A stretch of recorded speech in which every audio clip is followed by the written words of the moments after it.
Hey YouTube, welcome back to Tinker with Tools. As you can see, I've got a lot of yellow up here on the table. That's because we're going to be talking about my first impressions for the brand new DCF845, the new XR impact driver from DeWALT.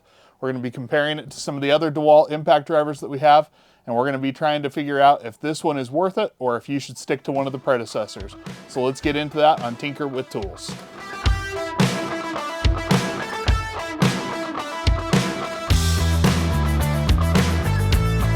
All right, so when it comes to DeWALT's impact drivers, there's obviously a lot of impact drivers to talk about. Let's start over here. This is the DCF887. This was the king of the hill impact driver for a number of years. It had their most torque and best performance figures.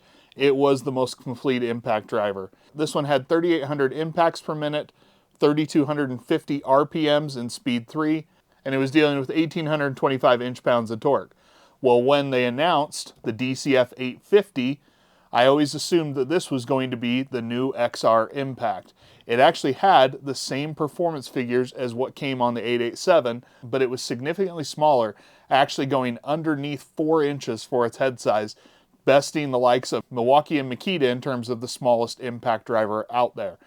This one, though, got the atomic badging here in the US. Elsewhere in the world, it does have XR badging on it, but this one was an atomic model, which is typically their smaller, less powerful, brushless offerings, specifically that they carry at Home Depot here in the United States. With much less fanfare, they also released this one in the last year or two, which is the DCF840. Now this is one of the true budget impacts in the world, especially during the holiday season. You can get this for $99 with a battery and a charger, and that actually puts it in a really nice price point. It is a brushless model, and although it's not as compact this way, it's actually shorter and a little bit thinner than the 850, so it does have some benefits there.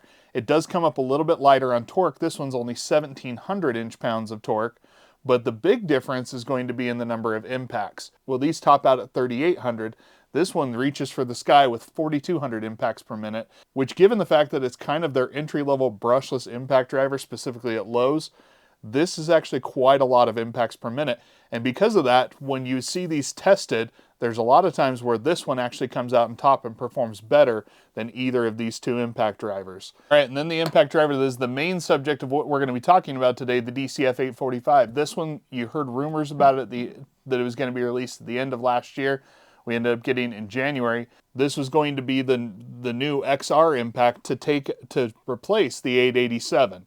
Now what we got on paper is a little bit different. This has the same 1,825 inch-pounds that the DCF850 and the 887 have, but this one has 3,400 RPMs, so going up by 150 RPMs.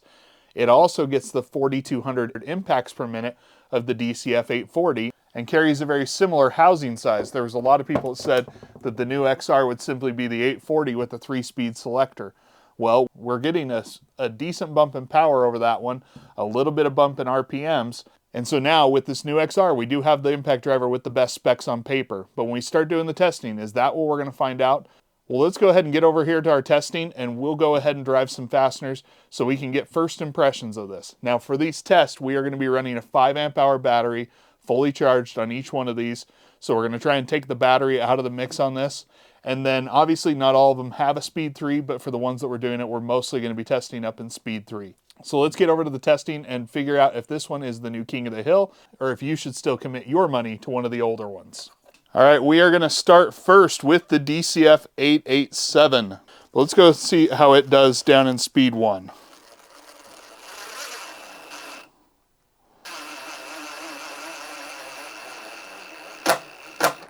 All right, so that is a 2-inch deck screw.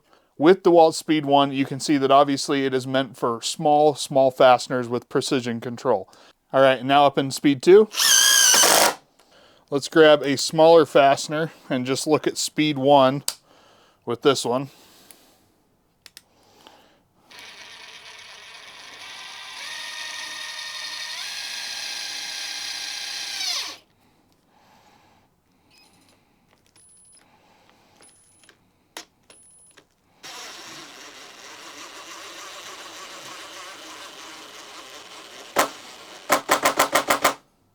All right, and now speed 2.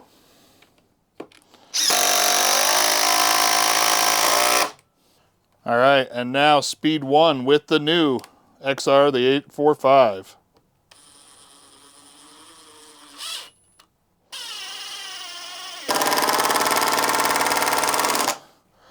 All right, if I'm being honest, that is still slow, but that was significantly improved over either the 887 or the 850 in speed 1. It actually was usable for something and still very controllable. The 850 and the 887 are 1,000 RPMs in speed 1. I had forgotten that. This one is 1,500. So that extra 500 RPM bump really makes that first speed feel more usable while still being in control. And I actually really like that. All right, now this is in speed 2.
All right, so there you have it. In terms of testing, I will say that the 887 and the 850 felt the slowest. The 840 in second. I'm a little bit, I don't know what to say about the 845. There are tests where it felt significantly faster. There at the end it felt a little slower. So without having seen the times, I don't think I can give you a clear impression of where this one stacks up. But we'll go ahead and show you the times, or you'll have seen it at this point. You'll know where it finished. But let's go ahead and talk about my initial first impressions. All right, so there you have the testing. You've seen the results. I haven't. Like I said, if I'm talking about where I think this one falls, I think it was the fastest. But honestly, there were some fasteners where the 840 almost felt like it was the fastest. Now, that makes absolutely no sense when you're looking at the specs on paper. This has the least torque, it has the least RPMs, so even though it has the most impacts per minute, it doesn't make sense that it would be able to best this one, which has more torque and has more RPMs. I think probably this one had the best time, but it certainly didn't feel like it was the Atomic or the 887. Those two felt very similar tonight, with maybe a small or slight edge to the Atomic. This is probably in all reality the best impact driver that DeWALT makes, but when you're talking about the other impact drivers on the market, there are a lot of really good, strong, powerful impact drivers out there. When you're talking about the likes of Milwaukee and Flex, those are still going to be stronger and faster impact drivers than this. When it comes to those, they also have the ability to do the self-tapping mode, something that this impact driver still does not have, even though many from the competition have similar modes. It is still a very analog impact driver. That can be good if that's what you like. It can be a downside if you're looking for something a little more advanced and a little more technical. I do think it's an improvement over this, but it feels more like a mid-cycle refresh or upgrade versus a wholesale improvement of a brand new tool. So when it comes down to it, I think this is a solid impact driver from DeWALT, but it feels very similar to the impact drivers we already have, just with a little bit more power and speed potentially. So you let me know, is this something you'd be interested in upgrading to if you're on the DeWALT platform? Or is this the type of tool that's going to sway you over to DeWALT over another brand? I don't think it is, but you let me know what you think. Go ahead and leave me a comment down below what you'd like to see this tested against in the future.